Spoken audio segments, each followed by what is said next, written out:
We're continuing our conversation here with Vance Kirkpatrick, United States Navy veteran. Back here with Vance talking, we just finished up with the PBY.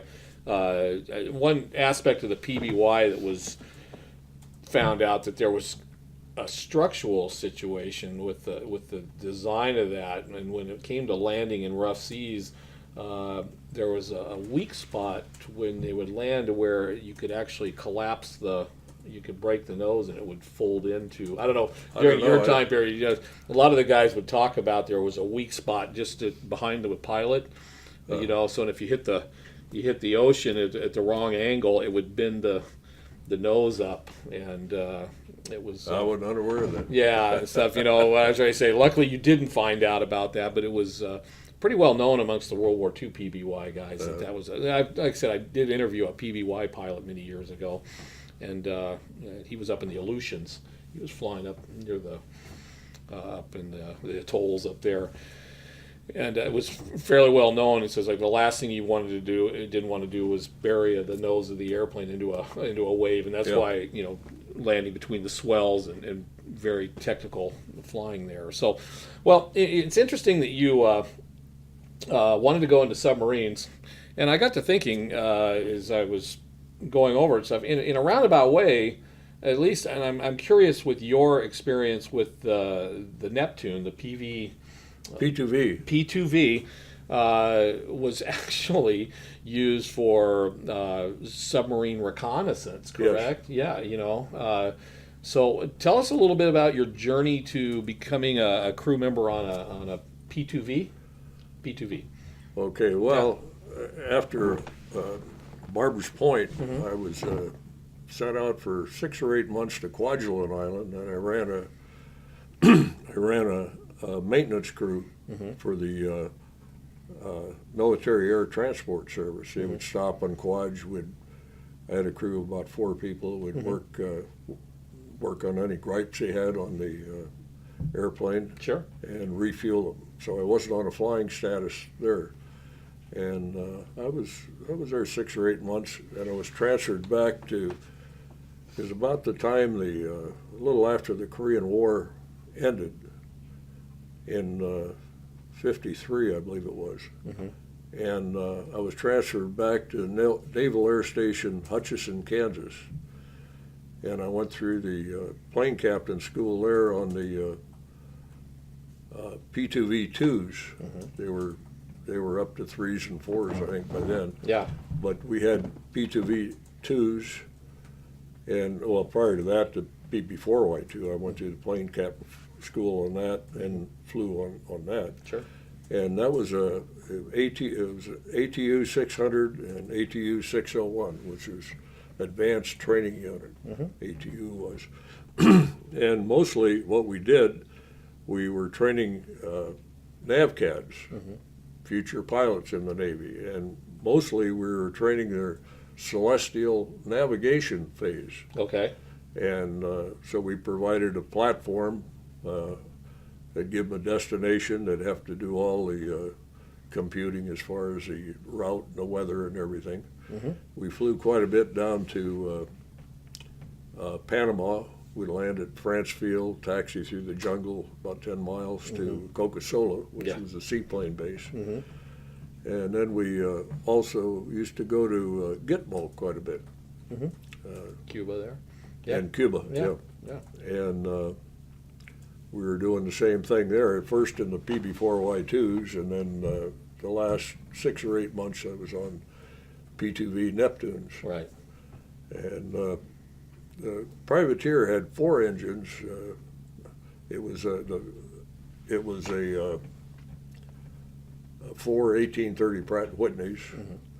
And then we got to the P2Vs, and they were twin-engine aircraft with Wright 3350s. Well, that's cubic inch displacement, right. They rate engines. Right. And the P2V, by the time they got to 3s, they did turbo compounding on them. Now, we on ours, we had a internal supercharger on the P2V2s.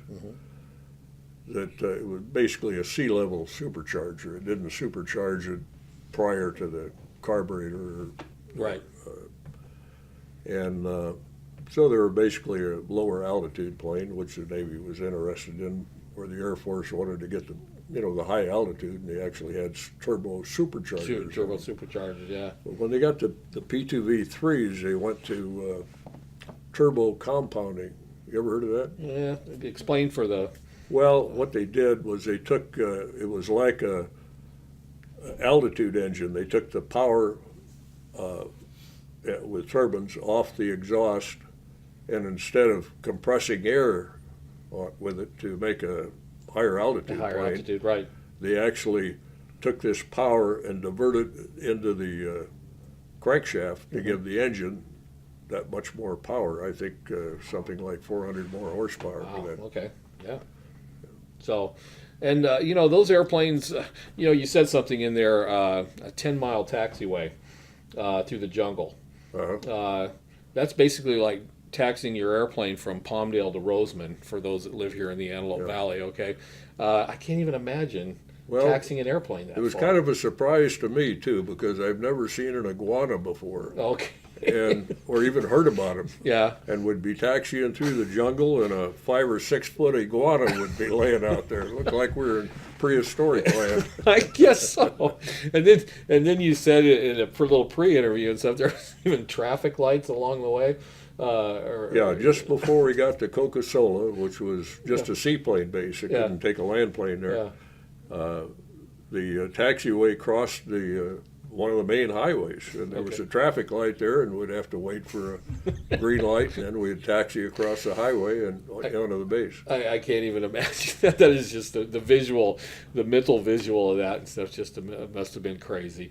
So you were flying down there in the Caribbean, is where you were down there doing there. So you were down there just like you're saying, you were helping future pilots do navigational, obviously celestial navigation stuff. So you're playing. Yeah, well, it was DR, dead reckoning, also, which means deduced reckoning. Right. Speed, time, distance, and direction, and but mostly their primary navigation source was celestial navigation. During the daytime, they'd try to pick out a planet. If they couldn't, they'd do a sunshot. And the sunshot would give you a line across the chart, and you'd have to DR, dead reckoning, speed, time, distance, to put your position on that line. Yeah. And of course, we do also usually have some nighttime in it where they'd be able to shoot the various stars and get an actual fix on their position. Yeah. So this is the 1950s version of today's GPS. GPS, yeah, exactly. They're probably. Everything's changed in aviation, but particularly navigation. Yeah. Navigation in those days, we had Loran, very seldom used it. It was a new thing. It wasn't Loran 3 like they later had. It would give you an actual position and your speed and all of that. To do the Loran in those days, the radium would make a chart on his cathode ray tube. Then he would give it to the navigator, and the navigator would take about 20 minutes or so and tell us where we'd been when that fix came in. Sure. So, okay, we're going to take another break here, and then when we come back, we'll. I want to ask you some things specific to the airplane. Okay, so we'll be right back here with Vance. Thank you for tuning in to this installment of AV Veterans Talk here at Aerotech News.